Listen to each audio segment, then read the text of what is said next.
Hello, welcome to palm parties channel. Shankaralakshmi ఇవాళ మీకు పచ్చి కొబ్బరితో ఐస్ క్రీమ్ చూపిస్తాను.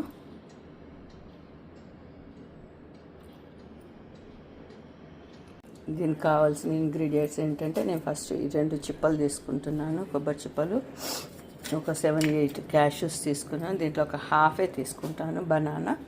ఇది date syrup, lion date syrup, లేకపోతే హనీ అన్న. షుగర్ వద్దనుకున్న వాళ్ళు హనీ లయన్ డేట్ సిరప్ ఏదైనా తీసుకోవచ్చు. తర్వాత ఫస్ట్ ఏం చేస్తానంటే, ఈ 2 పచ్చి కొబ్బరిని కట్ చేసేసి దీన్ని గ్రైండ్ చేసి కొంచెం వాటర్ వేసి గ్రైండ్ చేసేసి దాన్ని కోకోనట్ మిల్క్ తీస్తాను. కోకోనట్ మిల్క్ ఆ 2 కొబ్బరి చిప్పలకి ఒక గ్లాస్ వాటర్ పోసుకున్నాను. ఈ గ్లాస్ వాటర్ పోసుకొని చిక్కగా ఈ కొబ్బరి పాలు తీసానమాట. ఇప్పుడు క్యాష్యూ ఇందులో వేసేసి గ్రైండ్ చేస్తాను.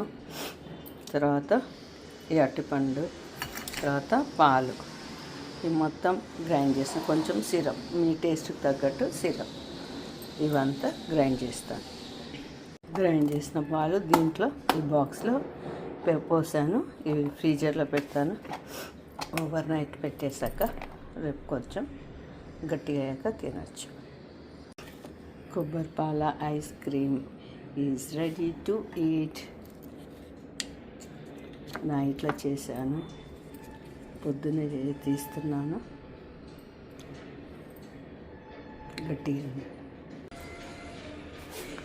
యమ్మీ yummy coconut milk ice cream. It's very tasty. ఈ బాక్స్లో కూడా అలాగే పోసి ఇచ్చాను.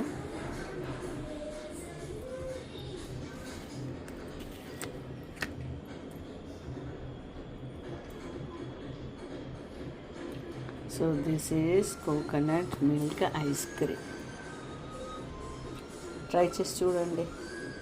మామూలు మిల్క్ పడని వాళ్ళు ఈ మిల్క్తో చేసుకొని తినచ్చు.